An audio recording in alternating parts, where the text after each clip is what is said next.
हर सूखा पत्ता जब हवा के साथ उड़ता है तो लगता है जैसे बीते वर्षों का कोई पत्र फिर खुल गया हो।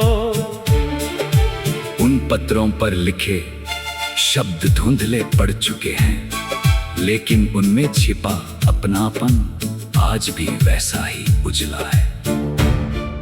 नदी का जल चुपचाप बहता रहा। उसने कभी किसी किनारे से ये नहीं पूछा कि उसे छोड़कर क्यों जाना पड़ा। उसने केवल बहना सीखा, मुस्कुराना सीखा और अपने भीतर हर टूटे हुए आकाश का प्रतिबिंब संजोना सीखा। उसे देखकर लगा कि प्रेम का सबसे सच्चा रूप वही है जो शिकायतों से नहीं, समर्पण से जीवित रहता है। रात गहराती गई और चांद बादलों के पीछे खो गया। केवल एक छोटी सी दीपशिखा मेरी खिड़की पर जलती रही।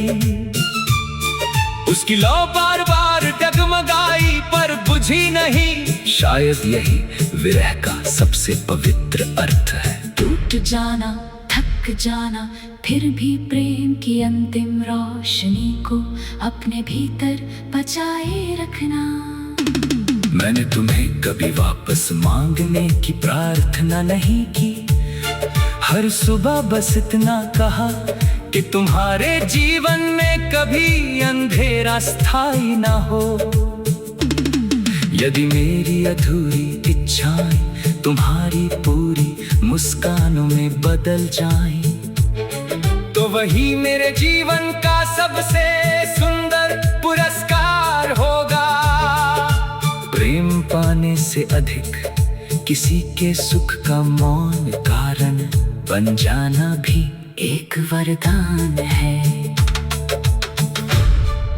जब आधी रात के बाद ओस की बूंदें फूलों पर उतरती हैं, तो लगता है जैसे आकाश अपनी अनकही पीड़ा धरती को सौंप रहा हो। वे बूंदें सुबह की धूप में खो जाती हैं, पर उनकी शीतलता देर तक पंखुड़ियों में बनी रहती है। उसी तरह कुछ आंसू दिखाई नहीं देते, फिर भी उनकी नमी पूरी उम्र हृदय में जीवित रहती है। अब मैं जान गया हूँ कि कुछ गीत कभी गाए नहीं जाते।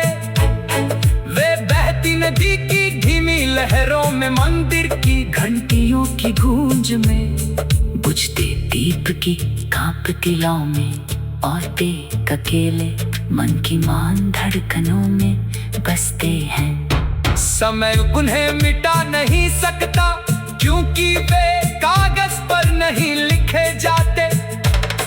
वे आत्मा की सबसे गहरी तहों में जन्म लेते हैं और वही एक शाश्वत राग बनकर सदैव गूंजते रहते हैं।